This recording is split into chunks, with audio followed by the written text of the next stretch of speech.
ایک تو فرمایا کہ وذکر عبدنا، نبی علیہ السلام کو حکم دیا کہ میرے بندے داؤد کو یاد کرو، یعنی داؤد علیہ السلام کو نبی علیہ السلام کے لیے اسوہ کے طور پر پیش کیا، ان کو یاد کرو، ان کا ذکر کرو۔ اور اگر یہ ذکر معرض گناہ میں ہوتا تو اللہ اپنے نبی سے کیوں کہتا؟ پھر عبدنا، ہمارا بندہ، ہم نے کل بتایا تھا کہ ہمارا بندہ اللہ کسی کو فرما دے یہ بہت بڑا شرف ہے اس کے لیے۔ ہمارے بندہ ہونے کا معنی یہ کہ اللہ تعالیٰ پوری طرح اس کی عبودیت کا اعتراف کر رہا ہے اور اس کی عبودیت کو قبول کر رہا ہے کہ وہ اللہ کا بندہ ہے، اللہ کو رب ماننے والا ہے، مشکل کشا حاجت روا ماننے والا ہے۔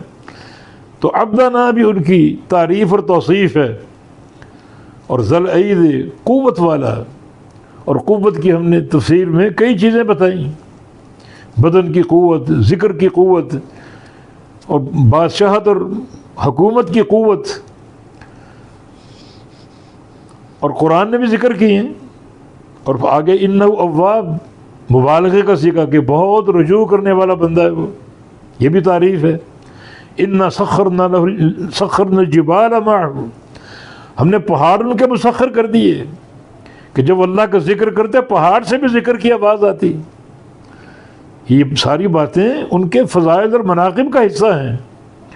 صبح شام پہاڑ بھی ان کے ساتھ تسبیح کرتے، اور والطیر معشورا، جب وہ اللہ کی وحی کی تلاوت کرتے تو پرندے چلتے چلتے رک جاتے، اپنی پرواز ختم کر کے داؤد علیہ السلام کے سامنے بیٹھ جاتے اور ان کا قرآن سنتے، ان کی جو وحی کی تلاوت وہ سنتے۔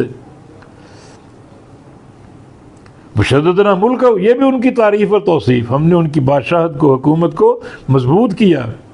وآتینا الحکمہ، ان کو حکمت دی، وفصل الخطاب، اور قوت فیصلہ کی صلاحیت دی۔ یہ ساری ان کی تعریف اور توصیف ہے۔